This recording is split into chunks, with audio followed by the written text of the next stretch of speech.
Hello అందరికీ welcome to Lavanya food vlogs. ఈరోజు మనం వైజాగ్లో ఉన్న అందమైన కైలాసగిరిలోని రీసెంట్గా ఏర్పాటు చేసిన భారీ త్రిశూలం చూడడానికి వచ్చేసాం. ఈరోజు సండే కావడం వల్ల చాలా రష్గా ఉంది. లోపలికి ఎంటర్ అవగానే games zone, children's playing area కూడా ఉంది. ఇప్పుడు మనం రీసెంట్గా పెట్టిన భారీ త్రిశూలం దగ్గరికి వెళ్తున్నాము. పబ్లిక్ కన్ఫ్యూజన్ కాకుండా బ్యానర్లు కూడా పెట్టారు. మనకి కైలాసగిరి అనగానే గుర్తొచ్చేది శివుడు పార్వతి స్టాచ్యూస్. పక్కనున్న రోడ్డు మార్గంలో స్ట్రెయిట్గా వెళ్ళాలి.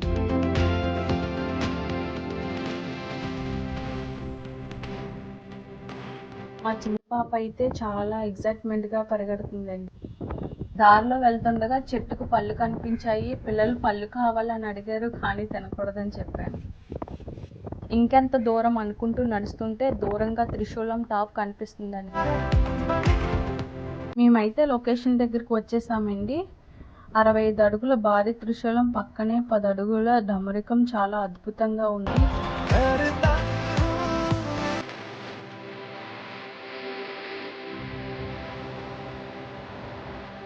ఉన్న న్యాచురల్ హిల్స్ చూస్తుంటే ఎంతసేపు అయినా అక్కడే ఉండాలనిపిస్తుంది.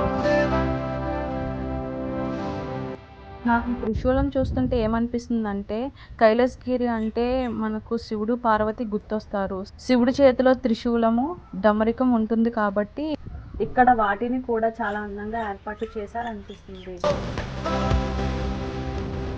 ఈవినింగ్ టైంలో వచ్చాము. నైట్ వ్యూ కోసం చాలాసేపు వెయిట్ చేసాము. లైట్స్ ఆన్ చేసిన తర్వాత చూడగానే చాలా అద్భుతంగా కనిపించిందండి.